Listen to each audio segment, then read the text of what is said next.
Hi, I start my presentation with my original avatar. In this avatar, I have dark, short hair, and in this particular avatar screenshot, you'll see that I have the green over my head, indicating I was able to get voice. This is not an outfit I would wear, but it looks great on this avatar. In my first selection, I have when we first arrived on Marion Island and we were all forming as a group. I'm right there in the middle, and I have the short ponytail, and that sort of looks like how my hair. I usually wear it. My hair is lighter than that, but I put on an outfit that was more of like a casual look that I would wear. Because we were all looking forward and we were looking at the professor, I just took a screenshot of looking forward while we were waiting instructions. In this avatar, I was with Taylor and David at one of the islands. We were just kind of working with each other, practicing some jumps and flips and outfit changes.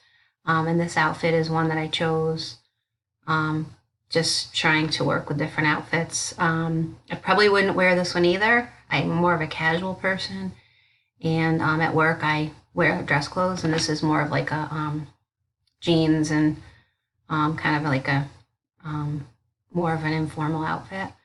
But I did like experimenting with the different clothing. That was fun. In this selection, I've chosen a dress because it's what I had in my inventory, and I was trying to see if I could select and wear a dress. So this was a cute look. I wouldn't wear this normally either, but I was just practicing with clothing, and this was fun. And my selection 4, I'm right in the middle, and I have the black dress on still, and we're all looking forward at the professor.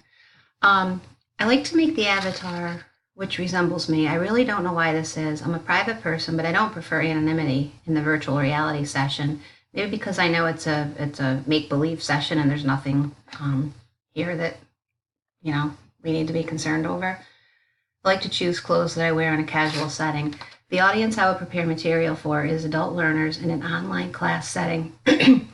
Challenges would be if people experience technical difficulties, they may lose interest. Similar to what we did, we got technical support by the professor and fellow students in the virtual reality online session, so that's a benefit. Other benefits are students may become more interactive. They know they can play with the avatar and tailor it to what they want. Also, they might be more likely to participate in learning and classes. It might make the class more interesting to learners. In addition, it provides the benefit of offering an online classroom experience without the student having to leave their home. Thank you very much, and I really enjoyed the virtual reality session. Thank you.